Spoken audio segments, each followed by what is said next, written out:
Hello my friends and welcome to parasperspective. आज हम गाड़ी चलाना सीखेंगे. Kidding.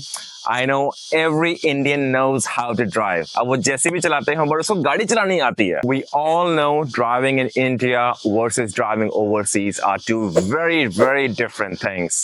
And getting a driver's license overseas is one of the basic things one must do. People who are already overseas must be knowing it's very difficult to get the driver's test passed on the first go.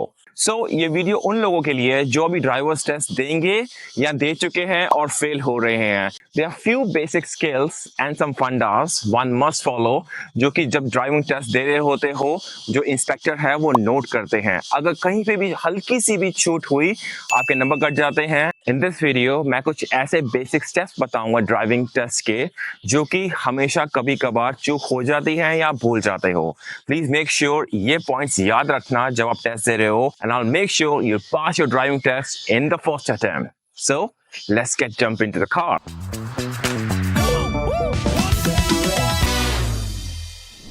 Never leave your steering unattended. अगर gear change करना है या indicator देने हैं या बाल ठीक करने हैं, आपका एक हाथ स्टीयरिंग पे रहना बहुत जरूरी है.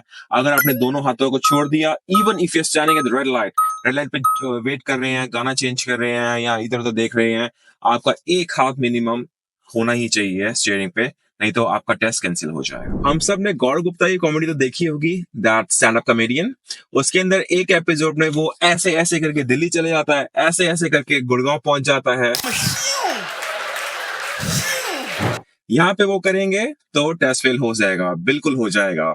Something like this. We don't have to do this. We don't have to do this. अगर ऐसा किया तो गए. प्रॉपरली अच्छे से स्टीयरिंग घुमाना है व्हेन यू आर गोइंग. ऐसे ऐसे करके लेफ्ट करना है और अपने हाथ भी लॉक नहीं करने हैं कि आप लॉक हो गए ऐसे. So that is one of the thing you have to take care of that. Now comes the most important and the most common scenario जहाँ पे लोग अक्सर टेस्ट में फेल होते हैं, which is the stop sign. Guys, stop means आपको गाड़ी बिल्कुल रोकनी है, बिल्कुल स्टैंड स्टिल, 0 km/h की स्पीड होगी. So जब भी आप स्टॉप साइन देखो, you just make sure you stand still your car, बिल्कुल 0 की स्पीड होगी. उसके बाद देखो राइट और लेफ्ट में कोई कार तो नहीं आ रही, is it safe to move, और उसके बाद आगे प्रोसीड करो. अगर कार बिल्कुल स्टैंड स्टिल नहीं हुई, इवन 1 km/h की स्पीड भी हुई कार में, आपका टेस्ट कैंसिल हो जाएगा, आपको नेगेटिव मार्किंग मिल जाएगी उसमें. So please guys, make sure when it's a stop sign, you stop your car completely. Don't be too nervous or too comfortable.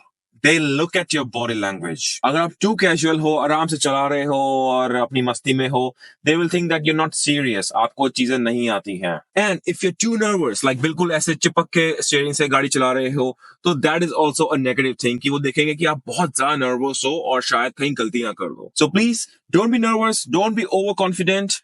Just be in a normal posture how you drive the car. We got 3 mirrors in the car. One is this rear view mirror. Second one is this right one, and third one is the left one. Make sure to check all these 3 mirrors every 15 to 20 seconds. हर 15 से 20 second में आप तीनों mirror check करो, या तो थोड़ा सा अपनी बॉडी लैंग्वेज से दिखाओ या अपनी आंखों से ही देखो, because they will be looking into your eyes or your body language कि आप हर 15-20 सेकंड में मिरर्स चेक कर रहे हैं. चाहे खाली रोड है, चाहे कोई नहीं आ रहा, but still this is a habit and they will check it. Next point is, guys, if you have to change the lane, check your blind spots before doing that and give the indicator like this. I've given the indicator.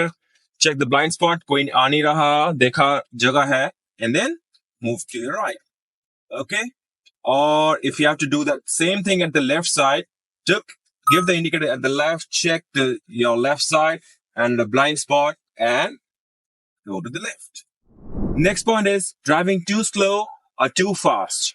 That means आप अगर 80, for example, ये road 80 है, that doesn't mean that you're driving at 50 or 40.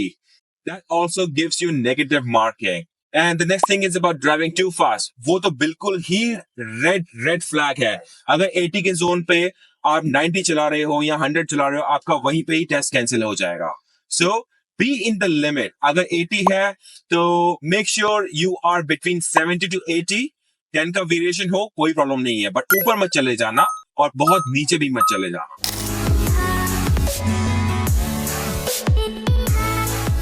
Tip number 1, try to avoid giving your driving test during the school timings. The reason is very simple.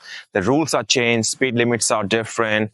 अगर आप 50 के zone में हो normally और उस time पे 40 की हुई पड़ी है, then you may get confused and then you may do mistakes. So why not to avoid the school timings and just take off all the confusion? Second tip is, before giving the driving test, make sure you are familiarized with that area.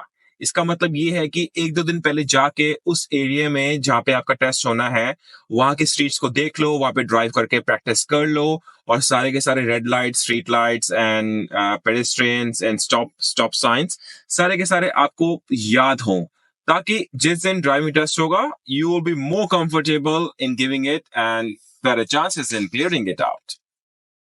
That's it in today's video. I hope you found it insightful.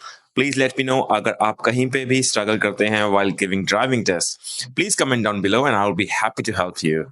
मैं एक और video बनाऊंगा driving पे for those people who already drives but need some tips and tricks. So stay tuned and I'll see you later. Bye bye. I'm Kumar and this is Parasperspective.